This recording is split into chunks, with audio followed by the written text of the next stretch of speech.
All right, enter Jack Ablin, BMO Private Bank Chief Investment Officer, who, Jack, you happen to be rather optimistic in the face of this sell-off. Well, I mean, I guess relatively speaking, we do have some equities. Thankfully, we did sell some emerging markets and went to cash about 2 weeks ago. We did also raise some cash after the close Friday because it did hit a momentum break point for us. So we are holding more cash than we've held since 2008 right now. And, we are concerned. I think that fair value, if you just look at it relative to sales, is still probably about 10% or so below where we are currently. Wow. And who's to say which direction, sales growth is going right now? Jack, and you've done a great job, by the way, and congratulations on that, because not everybody made that pivot. I know your style, how you do it.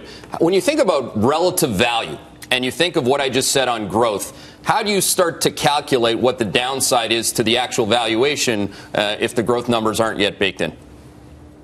Yeah, like I said, that's why, I guess I'm like the Fed in that way. I'm data dependent. Yep. I'm just going to continue to, track data. I look at valuation. Still slightly overvalued. The economy here at home, not bad. I mean, recessions are predicated on excesses. And, yeah, I see excesses in the financial markets. I don't see that many excesses in the economy, quite frankly, and certainly here at home. Liquidity did break down late last year, broke down again in March or April. So that was a warning sign for us. Mm-hmm. I haven't looked at it in the last couple of days. My sense is spreads are probably Jack, what do you continuing say, though, to widen. To cover Main Street, who primarily are very concerned right now as they do see this market turmoil, and they say, well, I'm not planning to retire for 10, 20, 30 years. Should they actually be concerned or about these day-to-day swings in the equity market, or should they ignore it?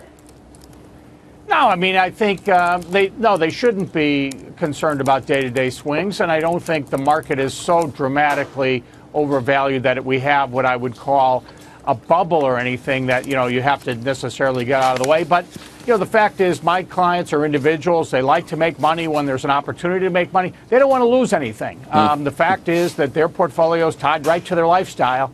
And it's easy to, double your portfolio. The lifestyle probably won't change, but if their portfolio gets cut in half, it could. So, I am very sensitive to the risk, and I'm willing to miss an upside if we have to, get out here to protect the downside. Jack, we just had David Bianco on from Deutsche Bank. He says by the end of the year, he's expecting the market to be up something on the order of 10%.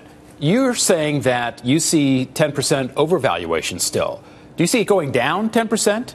You see it diverging from Deutsche Bank's expectation, but in the opposite direction?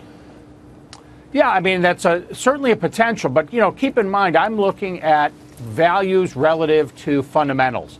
Now, there are a couple of things that can happen. One is stock market goes sideways and fundamentals like earnings and revenues just catch up. In fact, that was really what I'll call my best case scenario for this year, that we would just kind of churn along sideways and then slowly allow revenues and earnings to kind of catch up to current value.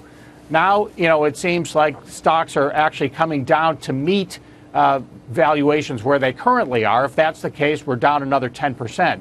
If, on the other hand, we meet in the middle, it's possible that we could kind of tread water and then, wait for, again, these fundamentals to catch up. All right, Jack, so you think we're in a correction. You say the global economy, particularly here at home, is somewhat solid, that we're still growing. But you're saying pricing in the market, you referenced fair value, would suggest that we're still looking at some downside. How much to the downside are you looking at in the U.S. stock market?